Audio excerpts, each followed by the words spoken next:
Hello नमस्कार बच्चों, आप सभी का हमारे इस क्लास में स्वागत है। तो देखिए, इससे पहले वाले क्लास में हम सभी लोगों ने देखा था रासायनिक समीकरण को संतुलित करना और यह भी समझा था कि संतुलित रासायनिक समीकरण क्या होता है। आपको बताया गया था कि संतुलित रासायनिक समीकरण एक ऐसा समीकरण होता है जिसमें अभिकारक पदार्थ की ओर यानी अपक्रिया से पहले और अपक्रिया के पश्चात भाग लेने वाले परमाणुओं की संख्या एक समान होती है। उसी को हम संतुलित रासायनिक समीकरण कहते हैं। आइए आज हम कुछ संतुलित रासायनिक समीकरण के कुछ और एग्जाम्पल लेते हैं और उनको संतुलित करना भी सीखेंगे। इसमें आपको कुछ समीकरण, शब्द समीकरण दिए गए हैं। शब्द समीकरण को कैसे हम सूत्र में, उसके रासायनिक सूत्रों में लिख करके संतुलित करेंगे, ये भी आपको यहाँ पर आज सिखाएंगे और साथ साथ आपको रासायनिक समीकरण संतुलित करना भी सिखाएंगे। तो आइए देखते हैं कुछ एग्जाम्पल्स। इसमें पहला एग्जाम्पल है हाइड्रोजन क्लोरीन। हाइड्रोजन और क्लोरीन आपस में क्रिया करके हाइड्रोजन क्लोराइड बना रहे हैं। अब चूंकि हाइड्रोजन गैस है इसलिए यहाँ पर H2 लिखेंगे और क्लोरीन भी गैस है इसलिए यहाँ पर Cl2 लिखेंगे। अब H2Cl2 आपस में क्रिया करके बना रहे हैं हाइड्रोजन क्लोराइड। तो हाइड्रोजन क्लोराइड का जो सूत्र होता है, पहले हम उसका रासायनिक सूत्र लिखेंगे HCl। अब HCl हो गया। तो अब हमें इसमें कोई परिवर्तन नहीं करना है, जो भी करना है इसके आगे गुणांक में परिवर्तन करना है, मतलब यहाँ गुणांक लिखना है।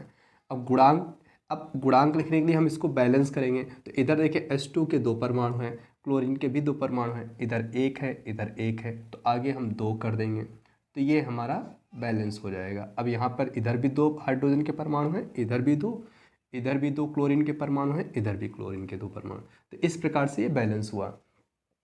दूसरा एग्जाम्पल देखते हैं, जैसे बेरियम क्लोराइड। तो सबसे पहले इसका हम रासायनिक सूत्र लिखते हैं। तो बेरियम क्लोराइड का रासायनिक सूत्र BaCl2 और इसके पश्चात हम एल्युमिनियम सल्फेट का सूत्र लिखेंगे।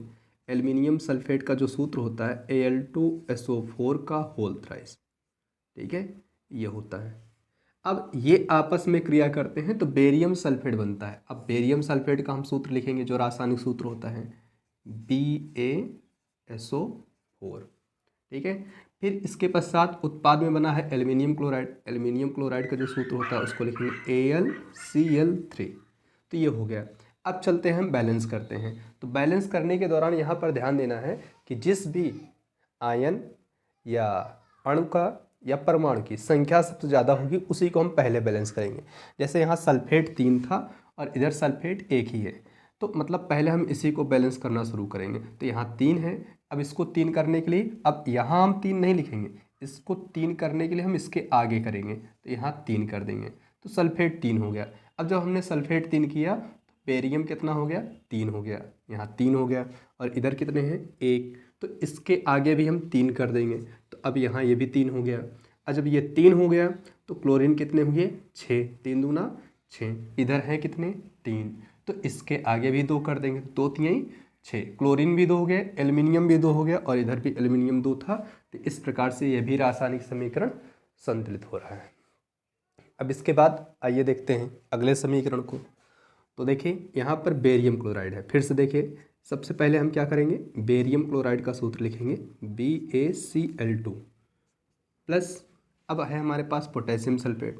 पोटेशियम सल्फेट का सूत्र लिखेंगे K2SO4। अब ये लिख दिए बेरियम क्लोराइड, पोटेशियम सल्फेट। अब यहाँ पर इधर बेरियम सल्फेट है तो बेरियम सल्फेट का सूत्र लिखेंगे BaSO4। ठीक है, बेरियम सल्फेट लिख दिए प्लस यहाँ पर लिख दिए पोटेशियम क्लोराइड। अब पोटेशियम क्लोराइड का सूत्र लिख दिए KCl। अब यहाँ पर आती है यानी रासायनिक समीकरण को बैलेंस करेंगे। फिर से देखिए, क्या ये रासायनिक समीकरण बैलेंस है, तो बैलेंस नहीं है क्योंकि इधर क्लोरीन 2 है इधर 1 है, पोटेशियम इधर 2 है इधर 1 है, तो बैलेंस नहीं है। इसको बैलेंस करेंगे तो बैलेंस कहाँ से करेंगे, इससे ये ज़्यादा है। पोटेशियम यहाँ 2 है इधर 1 है, तो इसके आगे हम 2 कर देंगे तो पोटेशियम 2 हो गया। जब पोटेशियम 2 हो गया तो क्लोरीन भी 2 है, तो इधर क्लोरीन 2 हो रहा है तो क्या इधर क्लोरीन 2 है, तो यहाँ पर भी देखेंगे तो यहाँ पर भी क्लोरीन 2 है। अब पोटेशियम और क्लोरीन बराबर है। बेरियम देखते हैं, इधर बेरियम 1 है इधर भी 1 है, तो ये भी बराबर है।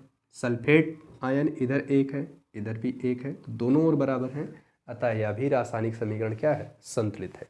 आइए अगला एग्जाम्पल देखते हैं। तो ऊपर के हमने 3 देखे शब्द समीकरण थे, जिनका हम प्रयोग अब नहीं करते हैं, क्योंकि शब्द समीकरणों से हमने पहले भी बताया है कि क्यों नहीं इसका प्रयोग करते, क्योंकि यहाँ पर भाग लेने वाले परमाणु के बारे में पता नहीं चलता। अब यहाँ पर सीधे समीकरण दिया गया है, इसको केवल बैलेंस करना है। तो देखिए, कोशिश करिए। यहाँ पर देखिए नाइट्रेट 2 है और यहाँ पर नाइट्रेट 1 है, तो हम इसको क्या करेंगे, इसके आगे हम 2 कर देंगे, तो नाइट्रेट 2 हो गया, ये भी 2 हो गया इधर। अब इसके पश्चात कैल्शियम यहाँ इधर 1 है, तो कैल्शियम 1 इधर भी है। अब देखिए हाइड्रोजन कितने हो रहे हैं, 2 इधर और 2 2 4, इधर कितने हैं 2, तो इसको हम आगे कर देंगे 2 दूना 4, तो हाइड्रोजन भी 2 हो गया और ऑक्सीजन भी 2 हो गया, इधर भी ऑक्सीजन 2 था, तो मतलब ये रासायनिक समीकरण बैलेंस हो गया। इसी प्रकार इधर इसको देखें, मैग्नीशियम है, हाइड्रोक्लोरिक अम्ल है, ये आपस में क्रिया कर रहे हैं, मैग्नीशियम क्लोराइड बना रहे हैं MgCl2 और हाइड्रोजन गैस निकाल रहे हैं।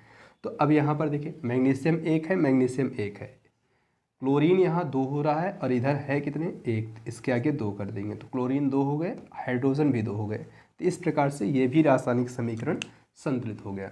तो हमने देखा किस प्रकार से हम रासायनिक समीकरण को संतुलित कर रहे हैं। ध्यान देना है कि आपको रासायनिक समीकरण में संतुलित करने के लिए जिस भी परमाणु, अणु या आयन की संख्या ज़्यादा होगी, सबसे पहले उसी को बैलेंस करना शुरू करेंगे। मतलब अवरोही क्रम में, यहाँ पर मतलब घटते हुए क्रम में हम परमाणु को लेंगे, जो सबसे ज़्यादा होगा उसको पहले बैलेंस करेंगे, उसके बाद जो कम होगा उसको बैलेंस करेंगे। ये प्रक्रिया अपनाएंगे तो रासायनिक समीकरण को संतुलित करना आसान हो जाएगा। और आपके बुक्स में बहुत सारे यानी एग्जाम्पल दिए गए हैं, तो एक बार उसको ज़रूर ट्राई करें, अभ्यास करें। कोई भी अगर आपको डाउट होता है तो आप अपना मैसेज इस कमेंट बॉक्स में ज़रूर डालें, ताकि आपके समस्याओं का समाधान हो सके। तो साथ साथ इस चैनल को सब्सक्राइब भी कर लें और अपने दोस्तों में शेयर भी कर लें, ताकि यह जानकारी और लोगों तक और बच्चों तक पहुंच सके। मिलते हैं आपको अगली कक्षा में, तब तक के लिए आप सभी को नमस्कार।